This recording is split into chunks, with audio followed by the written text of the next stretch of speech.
Welcome to my channel. இன்றைக்கி நம்ம சேனலில் என்ன ரெசிபி பார்க்க போகிறோம்னா, ஒரு ஸ்வீட் ரெசிபி தான் பார்க்க போகிறோம். அதாவது அல்வா தான் இன்றைக்கி நம்ம செய்ய போகிறோம். அதுலேயே கொஞ்சம் வித்தியாசமாக தர்பூசணி வச்சு நம்ம அல்வா செய்ய போகிறோம். வாங்க அது எப்படி செய்யலான்னு இந்த வீடியோக்குள்ளே போய் பார்க்கலாம். அல்வா செய்யறதுக்கு நான் இன்றைக்கி முழு தர்பூசணியில் பாதி அளவு கட் பண்ணி எடுத்திருக்கேன். இதை வந்து ஒரு பிளேட்டுக்கு மாற்றிக்கலாம். மாற்றிட்டு இதை வந்து நம்ம கட் பண்ணி எடுத்துக்க போகிறோம். தர்பூசணி கட் பண்ணுறதுக்கு எப்பயுமே பெரிய கத்தியாக யூஸ் பண்ணுங்கள், அப்போ தான் சீக்கிரமாக கட் பண்ணிக்கலாம். இந்த மாதிரி இப்போ ரெண்டாக கட் பண்ணிவிட்டு அதுக்கப்புறமா நம்ம சின்ன சின்ன பீசஸாக கட் பண்ணி எடுத்துக்க போகிறோம். தர்பூசணி கட் பண்ணும்போது அந்த மேலே இருக்கிற அந்த சிவப்பு பகுதி தான் நமக்கு வேணும். ஏன்னா அதுதான் நல்லா இனிப்பாக இருக்கும், அல்வாவும் நமக்கு இனிப்பாக கிடைக்கும்.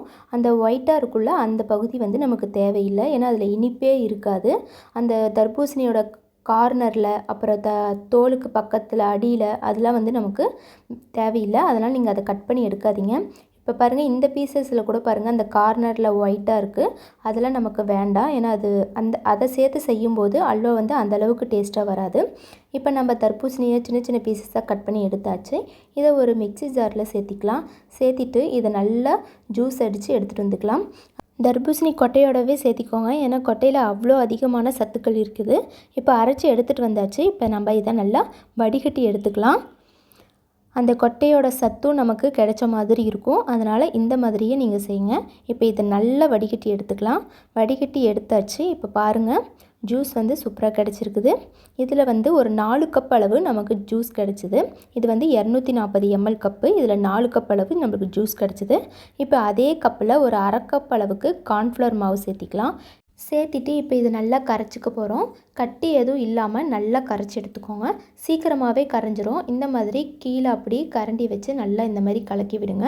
இது நல்லா கரைச்சி எடுத்தாச்சு. பாருங்கள், இப்போவே கெட்டியாக இருக்குது. இப்போ இதில் ஒரு பிஞ்ச் அளவுக்கு உப்பு சேர்த்திட்டு இதையும் நல்லா கரைச்சி எடுத்து வச்சுக்கலாம். இது ஒரு ஓரமாக இருக்கட்டும். இப்போ அல்வா செய்யறதுக்கு கடாயை வச்சுக்கலாம். அதில் ஒரு 2 ஸ்பூன் அளவுக்கு நெய் சேர்த்திக்கலாம். கூடவே ஒரு 10 முந்திரி பருப்பும் 10 பாதாமும் இந்த மாதிரி கட் பண்ணி வச்சுருக்கேன். அதை நெய்யோடு சேர்த்து நல்லா வறுத்து எடுத்துக்கலாம். வறுத்ததுக்கு அப்புறமா இதில் நம்ம ஆல்ரெடி செஞ்சு வச்சுருக்கோம்ல ஜூஸு, தர்பூசணி ஜூஸு, அதை வந்து இதில் சேர்த்திக்கலாம். சேர்த்திட்டு இந்த மாதிரி கரண்டி விட்டு நல்லா கிளறிக்கிட்டே இருங்க. ஏன்னா கார்ன்ஃப்ளவர் மாவு சேர்த்துருக்கங்காட்டி சீக்கிரமாகவே கெட்டியாயிரும்.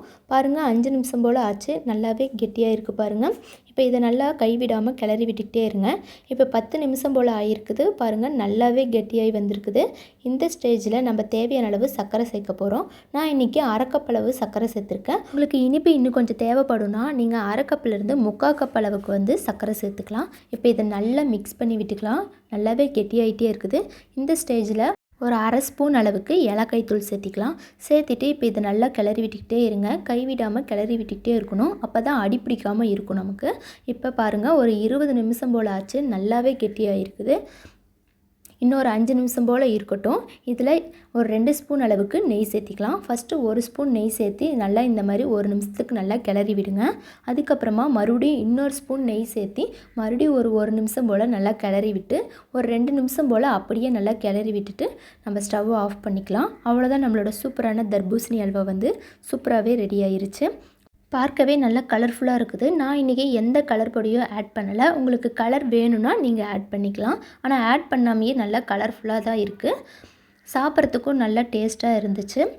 இந்த சம்மர் சீசனுக்கு தர்பூசணி வாங்கினீங்கன்னா இந்த மாதிரி கண்டிப்பாக ட்ரை பண்ணி கொடுங்க.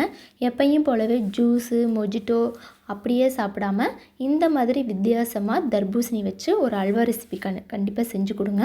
எல்லாருமே விரும்பி சாப்பிடுவாங்க. இந்த ரெசிபி உங்களுக்கு பிடிச்சிருந்தா நம்ம சேனலை சப்ஸ்கிரைப் பண்ணிக்கோங்க. கூடவே பக்கத்தில் இருக்கிற பெல் பட்டனை கிளிக் பண்ணிக்கோங்க. அதில் ஆளுங்கிற ஆப்ஷன் வரும், அதை கிளிக் பண்ணிக்கோங்க. அப்போ தான் நான் போடுற இந்த மாதிரி டிஃப்ரெண்ட்டான வீடியோஸ் உங்களுக்கு நோட்டிஃபிகேஷனாக வரும். Bye.